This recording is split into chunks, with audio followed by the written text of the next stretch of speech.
Comment voulez-vous que je monétise une vidéo qui s'appelle littéralement bourré? C'est juste pas possible.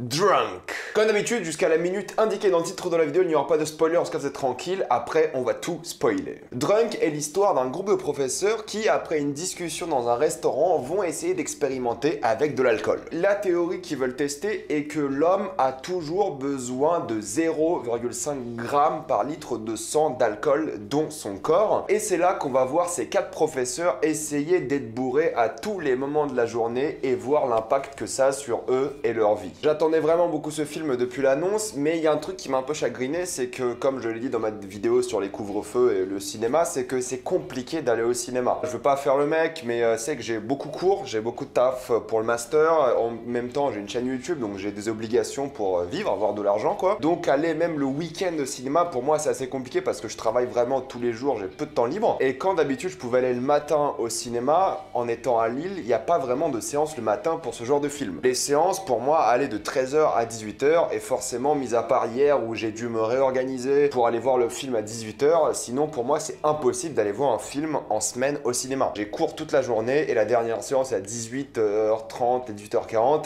c'est pas possible. Évidemment, c'est pas le problème du film en soi, mais c'est que c'est très dur d'aller au cinéma en semaine, et c'est pour ça que cette vidéo a du retard aussi. Et au début, je me suis dit, je vais faire une critique Instagram comme d'habitude, parce qu'en général, les films ou séries qui vont d'après moi bider sur YouTube, c'est pas rentable de travailler dessus si derrière, en vrai, il y a aucun résultat financier, malheureusement, c'est comme ça. Surtout quand t'as pas beaucoup de temps libre, t'essaies d'optimiser. Mais c'est vrai que là, ça fait des semaines que je suis vraiment occupé, j'en avais un peu marre, et je me suis dit, mais en fait, je m'en fous du résultat financier de ce film, parce que j'ai vraiment beaucoup aimé le film et j'ai envie d'en parler. Et pour le coup, je peux vous dire que j'avais vraiment fait des vidéos qui faisaient à chaque fois 20 000 vues, et mon salaire avait beaucoup augmenté au mois de septembre, et même en octobre. Mais là, je sais que ça va bider, je sais que ça va pas faire 20 000 vues, mais je me dis, il faut que j'en parle, j'ai envie. Pareil pour cette semaine, il y aura Adieu les cons, je pense que je vais en parler, ça sera aussi démonétisé vu le titre. Et il y aura aussi le film Borat. Bon, je pense pas que les films auront un succès, mais des fois, ça manque aussi de faire des critiques et des choses comme ça. Petit aparté à part, ça fait du bien de se faire plaisir avec certaines choses, surtout quand t'es occupé et proche du burn-out, faut se faire plaisir, même si financièrement c'est pas intelligent. Tout ça pour dire que ce film Drunk, excusez-moi l'aparté quand même, c'est un film qui est réalisé par Thomas Vinterberg, le réalisateur de La Chasse entre autres. J'ai pas vu ses autres films, j'ai vu que La Chasse qui est un excellent film d'un prof qui se fait accuser à tort d'être pédophile. Allez voir ce film, il est vraiment incroyable aussi. La Chasse, c'est l'un de mes films préférés aussi, donc il faut voir la filmographie de ce monsieur. D'ailleurs, je vais m'intéresser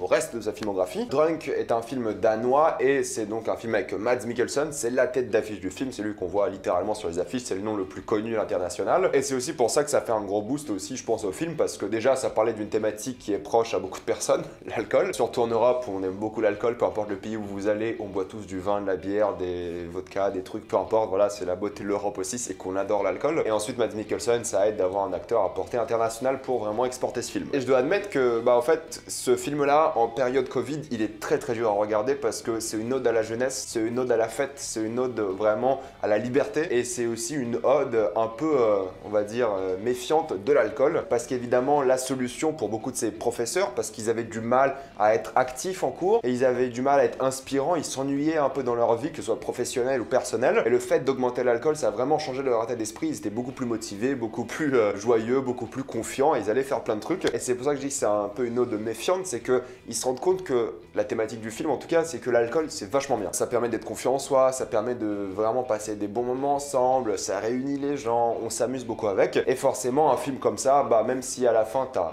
un peu envie d'aller boire un petit verre, c'est vrai qu'il y a quand même deux poids deux mesures, dans le sens où l'alcool c'est très bien, mais on va surtout parler aussi des problèmes que ça engendre avec. Parce que mine de rien, l'alcool c'est un amplificateur, donc si tu passes un excellent moment avec quelqu'un, ce moment va être amplifié et va être encore plus excellent. Je caricature évidemment, mais quand t'as une vie où t'es pas heureux et tu bois de l'alcool, ça va aussi amplifier tes sentiments de solitude, de dépression, de tristesse. Et c'est ça qui est important, et ce que le film fait très bien, c'est que l'alcool c'est top, mais attention quand tu l'utilises et combien t'en bois aussi. La quantité est extrêmement importante, c'est pour ça qu'on dit toujours consommer de l'alcool avec modération. Très peu de personnes vous disent faut pas boire de l'alcool, c'est horrible pour toi. T'as le droit de boire un peu, ça te met de bonne humeur, tu passes des moments sympas, voilà. Et ce que j'ai aimé par rapport au film, c'est que le méchant du film, c'est l'alcool. Ça amplifie donc les cours des professeurs, ils passent des super cours, tu vois qu'ils rigolent, ils s'amusent, tu vois que les élèves ils kiffent, surtout Mads Mikkelsen qui est prof d'histoire, tu vois qu'au début il était très chiant, étudiants, les élèves, ils en avaient vraiment rien à faire de son cours et puis à la fin, ils sont vraiment motivés grâce à l'alcool parce qu'il a pris confiance en lui. Mais en fait, ça montre juste qu'il avait besoin de ce petit boost pour être confiant. Et c'est ce qui montre aussi dans le film, c'est que des fois, t'as besoin d'un petit truc, tu sais, pour te relaxer, pour décompresser un peu. Ce petit truc-là, dans ce film, c'est l'alcool. Donc c'est pas un film anti-alcool, loin de là, c'est un film qui dit qu'en fait, boire, c'est vraiment cool, c'est vraiment bien, mais juste fais attention parce que dès que tu as dépassé ce seuil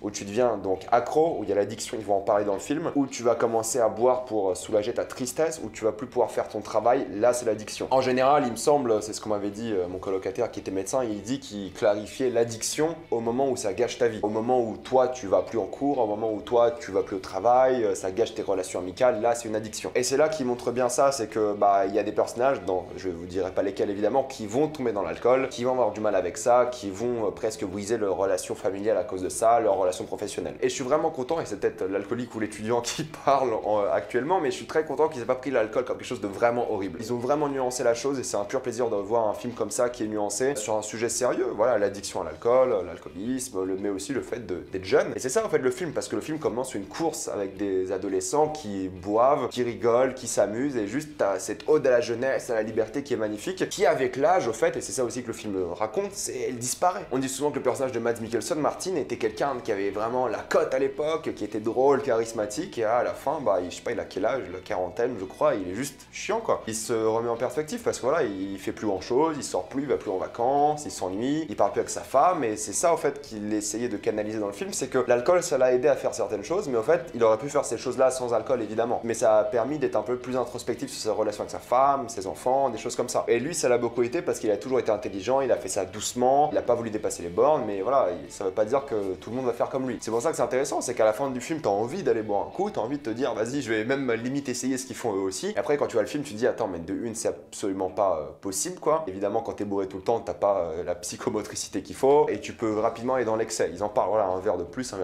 t'as perdu quoi. 0,5 grammes par litre c'est quoi? C'est 2 verres et 10 de verres de vin, donc ça va assez vite. Si tu prends un troisième, quatrième c'est fini, t'as doublé quoi, entre guillemets quoi, mais bon vous comprenez l'idée. De ce point de vue là, ce qui est fort c'est les relations entre les personnages, ces 4 amis là dont un ami d'enfance, enfin dans une relation d'amis d'enfance entre deux personnages, celui de Mads Mikkelsen et un autre. Ils ont une relation d'enfance, ils se connaissent depuis longtemps, ils s'adorent, des choses comme ça, donc il y a vraiment une réelle alchimie entre ce groupe que j'aime beaucoup. Niveau mise en scène, j'ai vraiment adoré cette liberté, cette ode à la jeunesse, comme je l'ai dit, à la fête, mais aussi à quel point ça peut être destructeur aussi, donc j'ai beaucoup aimé aussi, et c'est assez subtil sur certaines choses. Ce que j'aime beaucoup, c'est que au lieu d'avoir une sorte de texte à l'écran à chaque fois, comme dans plein de films ou séries, où par exemple s'ils envoient un message, il y aura le téléphone là, et tu auras le texte qui apparaît là. Là, à chaque fois qu'il y a un message important ou du texte, l'écran devient noir et le texte est en blanc. Comme ça, tu vois uniquement le texte et c'est très bien fait, je trouve. Et ça permet de te concentrer, de passer à autre chose. Il y a plein de moments où la caméra, elle se cale sur un personnage et t'entends presque son monologue interne alors qu'il dit rien du tout. Il y a plein de moments où vraiment on est focalisé sur quelqu'un et tu comprends qu'il va se passer quelque chose d'important. C'est un film qui est bien mis en scène, c'est un film où les acteurs se donnent à fond, c'est un film où t'adores la musique. Je pense que la musique de fin du film, on va l'entendre pas mal dans les playlists qui vont arriver. Encore une fois, c'est un hommage à la liberté et c'est magnifique. Le plan de fin d'ailleurs, il est magnifique, je trouve. Surtout vu le contexte de la fin, c'est très intéressant ce qu'ils ont fait avec. C'est une note assez optimiste, mais aussi de prévention, aussi c'est important de le dire. Et c'est un film qui est fait pour tout le monde en fait. C'est un film qui est de une très drôle. Alors oui, j'en ai pas parlé jusque là, mais il est très très drôle. Vous allez plus passer de temps à rigoler qu'autre chose durant le film, parce que c'est quand même une situation assez grotesque, mine de rien. Ces profs qui veulent essayer d'être tout le temps bourrés, ça donne des situations très drôles. Il est aussi émouvant, il y a vraiment un cœur émotionnel qui s'en dégage de plus en plus t'avances dans l'histoire. Et il est sérieux quoi. Voilà, c'est un vrai message de prévention, mais en même temps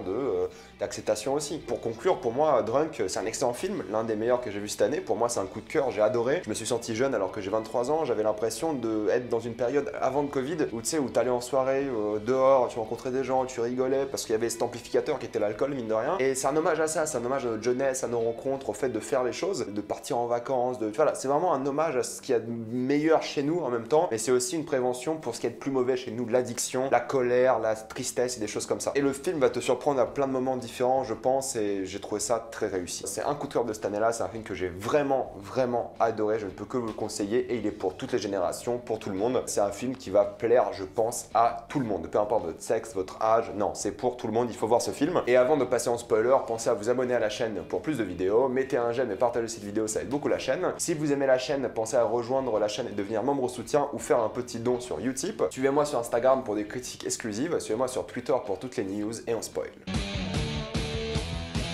Clairement, le film tourne autour de 4 personnages, leur psyché, on va dire. On va commencer avec Mads Mikkelsen. Lui, évidemment, il se rend compte qu'avec sa femme, il la voit plus souvent parce qu'elle bosse de nuit. Il est plus trop tactile avec elle. Ils disent à un moment que ça fait longtemps qu'ils se sont pas touchés, qu'ils ont pas couché ensemble. Ils se parlent plus souvent. Leurs repas sont assez chiants. Le mec, Martin, est assez chiant de base. Il a plus la pêche, il est plus motivé. Il va en cours, il lit le texte. Il est vraiment pas passionnant du tout. Et quand justement il a ce déclic que l'alcool, ça le remet comme à l'époque, genre quand il avait cette confiance en lui, cette énergie, en fait, il continue et il expérimente. Mais c'est le seul malin qui se dit, bon, on va arrêter là parce que là, je suis vraiment joyeux. Là, j'utilise bien l'alcool et j'y arrive, quoi. Je fais vraiment mon taf bien comme il faut et je suis pas tombé encore dans l'alcool. Évidemment, ils vont tous dépasser leur seuil avec la certaine soirée où là, ils vont tous un peu péter un câble. Ils vont, voilà, faire une grosse soirée, ils vont être morts après, quoi, c'est sûr. Mais c'est ça que j'ai aimé, c'est qu'en fait, l'alcool, ça lui a permis de remonter dans le passé et de revivre quelque chose qu'il avait plus depuis longtemps. Et en fait, ça a permis de redynamiter un peu son couple en mode, on va se reparler, on va aller en vacances, des choses comme ça. Et malheureusement, on voit bien que lui a été fidèle, mais sa femme ne l'a pas été. Le couple se casse parce que d'un côté, tout le monde sait que dans la famille qu'il est alcoolique, qu'il boit tous les jours, parce que oui, en vrai, il boit tous les jours, il est alcoolique. Donc il y a un vrai problème par rapport à ça. Et tu pensais, enfin moi en tout cas, je pensais que c'est lui qui allait y passer. Je pensais qu'il allait tomber en dépression ou même se suicider. Je pensais qu'il allait vraiment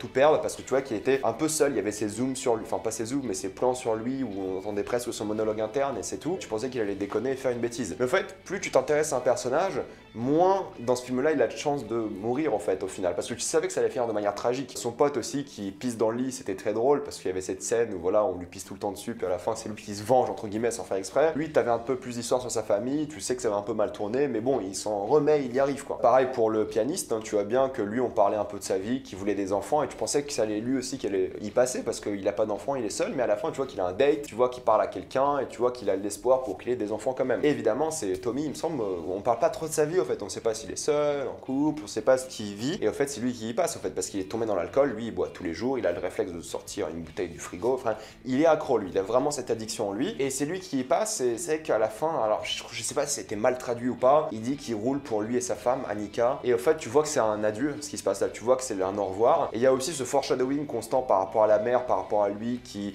a envie d'y passer quoi, tu vois qu'il en peut plus et quand il emmène son chien, le pauvre chien boiteux aussi, quand il emmène son chien pour mourir, tu vois que c'est touchant parce qu'il était tombé dans l'alcool et ça a fait ressortir peut-être sa dépression, mais c'est pas l'alcool qui l'a créé, je pense, il ressentait ça déjà avant. Et ce qui est touchant, c'est évidemment sa relation avec ce jeune enfant, le binoclard comme il l'appelle. Il était une sorte de figure paternelle pour cette équipe et à la fin quand il donne la rose, évidemment toi t'es ému, ils chantent tous je crois l'hymne national ou peu importe, t'es ému et tu ressens vraiment quelque chose. Mais ce qui était intelligent, voilà, c'est poser un peu l'alcool dans le cadre, tu vois qu'il y a l'alcool à l'école, tu vois qu'il y a les réflexes pour boire de l'alcool, tu vois qu'ils sont accros mine de rien, même s'ils sont joyeux parce qu'on a leur point de vue à eux, mais c'est à la fin qui est révélé que tout le monde est au courant en fait, tout le monde sait qu'ils boivent de l'alcool, tout le monde sait qu'ils sont alcooliques, mais personne leur disait, et c'est à la fin, quand tu changes de point de vue, quand t'as le point de vue extérieur, que tu te rends compte qu'en fait ils ont un problème. Quand t'as leur point de vue intérieur, ils sont tous heureux, joyeux, c'est très cool, mais à la fin tu te rends compte que c'est pas possible. Mais évidemment j'ai beaucoup aimé le parallèle entre les élèves, les profs, parce que les profs c'est quand même les parents des élèves, et en même temps les parents qui ont donc des vrais enfants à la maison et des choses comme ça, donc t'as un vrai équilibre, et c'est ça qui est génial à la fin, c'est quand ils vont tous